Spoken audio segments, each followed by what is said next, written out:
Assalamualaikum warahmatullahi wabarakatuh. Perkenalkan, nama saya Laode Muhammad Guntur Ibaranika dengan NIM R1C123065. Pada kesempatan kali ini, saya akan memaparkan materi mengenai sistem penyaliran tambang untuk memenuhi tugas individu 3 mata kuliah tambang umum. Pertama-tama kita harus mengetahui apa itu sistem penyaliran tambang. Sistem penyaliran tambang adalah upaya pengendalian air permukaan dan air tanah untuk mencegah gangguan terhadap kegiatan penambangan. Fungsi dari sistem penyaliran tambang meliputi: yang pertama, mencegah banjir area kerja; kedua, menjaga kestabilan lereng; ketiga, memastikan peralatan dan infrastruktur tetap aman; dan yang keempat, mendukung produksi agar tidak terganggu. Selanjutnya yaitu tujuan. Tujuan dari sistem penyaliran tambang adalah sebagai berikut. Yang pertama, memahami tujuan utama sistem penyaliran tambang. Yang kedua, mengetahui komponen dasar yang digunakan dalam pengendalian air tambang. Yang ketiga, memahami metode desain penyaliran tambang yang efektif. Dan yang terakhir, menjelaskan metode pengelolaan dan penanganan acid mine drainase atau AMD. Selanjutnya yaitu jenis pengendalian air tambang. Yang pertama yaitu pengendalian air dari luar atau preventive control. Pengendalian air dari luar atau external water control adalah upaya untuk mencegah air permukaan dari luar area tambang agar tidak masuk ke dalam pit atau area kerja tambang. Tujuannya adalah mengurangi volume air yang harus ditangani di dalam tambang sehingga sump dan pompa tidak terbebani. Berikut adalah komponen utama pengendalian air dari luar. Yang pertama yaitu parit penggali atau diversion diktif, parit yang dibuat mengelilingi pit untuk mengalirkan air hujan menjauhi area tambang. Fungsinya itu mencegah limpasan permukaan masuk ke tambang. Yang kedua itu berm atau tanggul penahan, saluran yang dibentuk di permukaan untuk mengatur arah aliran air sebelum mencapai pit. Fungsinya yaitu menyalurkan air ke sungai, kolam penampung, atau parit pengalih. Baik, selanjutnya yaitu saluran permukaan, surface drainage channel.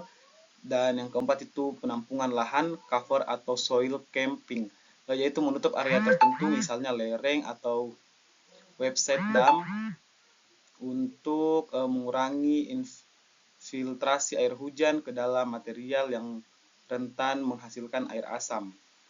Selanjutnya itu vegetasi atau revegetasi, yaitu penanaman tanaman untuk memperoleh aliran permukaan yang dapat mengurangi erosi. Fungsinya itu meningkatkan infiltrasi dan stabilitas tanah.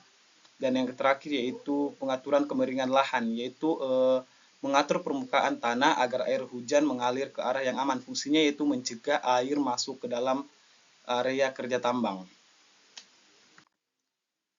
Baik, yang kedua itu komponen pengendalian air dari dalam atau internal control.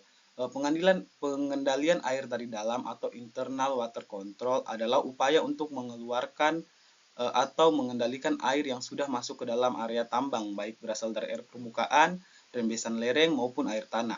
Pengendalian jenis ini bersifat kuratif atau mengatasi masalah setelah air masuk.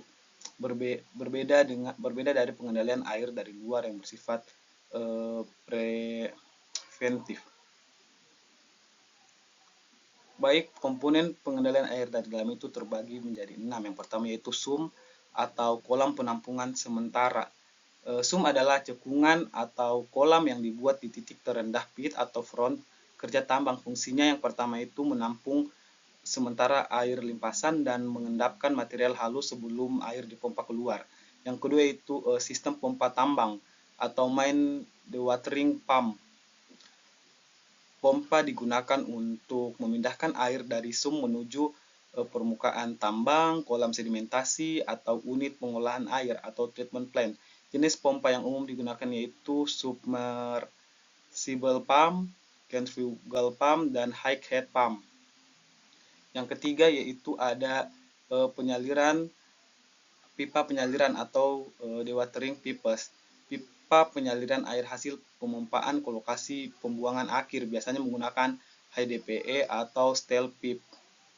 Baik yang keempat yaitu ada drain hole atau drain well, lubang bor yang dibuat pada lereng atau dinding tambang untuk mengurangi tekanan air pori atau pore water pressure. Fungsinya yaitu menguras air tambang dan menstabilkan lereng. Yang kelima yaitu horizontal drain atau horizontal drain pipe. Pipa atau lubang bor horizontal di dinding pit yang berfungsi untuk mengurangi rembesan air, mengendalikan tekanan air pada rock mass dan mencegah longsor lereng tambang. Dan yang terakhir yaitu ada in-pit sedimentation pond, kolam pengendapan ini yaitu kolam pengendapan di dalam pit untuk mengurangi sedimen. Biasanya digunakan jika air sangat keruh sebelum diolah lebih lanjut. Baik, selanjutnya itu komponen utama sistem penyaliran. Sistem penyaliran tambang umumnya mencakup yang pertama aluran terbuka atau open channel, mengalirkan air permukaan, yang kedua yaitu parit dan berm, mengalihkan air hujan dari area pit, yang ketiga itu sump atau kolam penampung, tempat penampungan sementara air sebelum dipompa. Yang keempat yaitu pompa dan pipa, yaitu untuk memindahkan air ke permukaan atau kolam pengolahan. Yang kelima yaitu kolam sedimentasi, yaitu untuk menampung sedimen agar air lebih bersih. Dan yang terakhir yaitu sistem pengolahan air atau treatment plant, yaitu mengelola air asam, logam atau material terlarut. Baik, berikut ini adalah langkah-langkah desain sistem penyaliran. Yang pertama yaitu analisis hidrologi, yaitu menghitung curah hujan rencana, seperti R2, R5, R10, dan seterusnya. Selanjutnya yaitu menentukan daerah tangkapan air, yaitu menentukan arah aliran dan luas catchment area. Selanjutnya itu perhitungan debit air atau Q menggunakan metode rasional, SCS atau analisis lokal. Yang keempat, desain saluran dan parit, lebar, kedalaman, kemiringan, dan material. Yang kelima itu penempatan sump dan kapasitas pompa, yaitu memastikan sump tidak cepat penuh, pompa tidak overload. Dan yang keenam yaitu desain kolam sedimentasi untuk mengendapkan sedimen sebelum dibuang. Dan yang terakhir monitoring dan pemeliharaan, yaitu pembersihan rutin, pengecekan pompa, dan inspeksi saluran. Baik, selanjutnya itu penanganan air asam tambang atau AMD. Yang pertama yaitu passive treatment atau alami tanpa energi besar, yaitu wetland atau lahan basah buatan, anoxic limestone drain atau ALD, kolam sedimentasi bertingkat, dan berocrot sulfat. Baik, yang kedua yaitu ada active treatment, yaitu menggunakan bahan kimia atau peralatan. Yang pertama yaitu penambahan kapur atau lime neutralization, yang kedua itu sistem high density sludge atau HDS, dan yang terakhir yaitu treatment unit berbasis reaksi kimia dan aerasi.